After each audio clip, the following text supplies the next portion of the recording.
Bonjour. Dans cette capsule vidéo relative au thème « Comprendre la notion d'audit », nous allons nous atteler à traiter un point important de vocabulaire, lequel vise à apporter des précisions concernant l'audit, le diagnostic et l'analyse.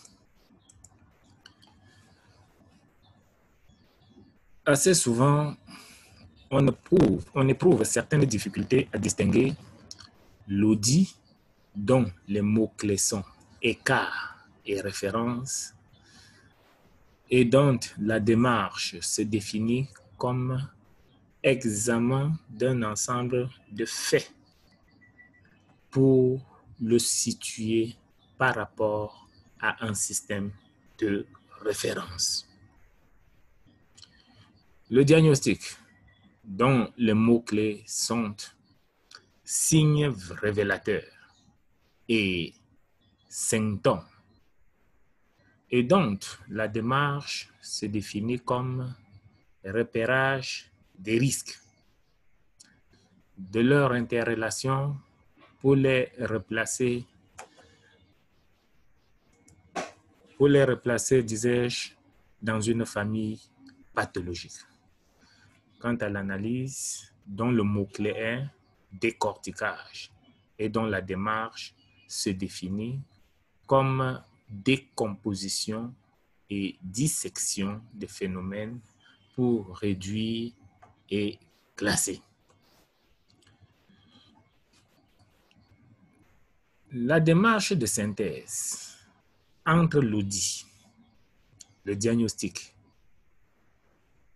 et l'analyse est possible selon le schéma suivant. 1. Observer et écouter. 2. Identifier les signes et les symptômes. 3. Décomposer les signes, les faits et les phénomènes. Repérer les interrelations, ça c'est en 4, les interrelations et les interactions. 5. Classer. 6. Situer par rapport à un référentiel. 7. Reconnaître la famille pathologique et les faiblesses. Repérer les atouts, les forces, les pistes d'action. Formuler des recommandations et préparer l'action. On se gardera néanmoins du mythe de la révélation qui consiste à croire que la mise en évidence des problèmes est la clé principale de leur résolution. D'une part, les dysfonctionnements, symptômes, repérés par l'audit ne sont pas nécessairement cachés et peuvent même, dans certains cas, être assez connus.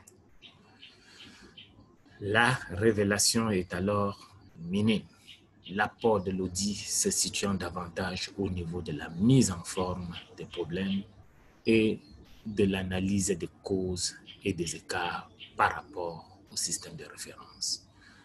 D'autre part, révélation ne signifie pas résolution des problèmes.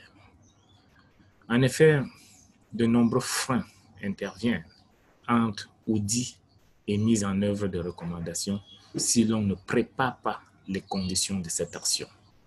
Il s'agit notamment de savoir mobiliser des acteurs capables d'entreprendre avec persévérance les actes recommandés par l'audit auxquels ils ont été associés.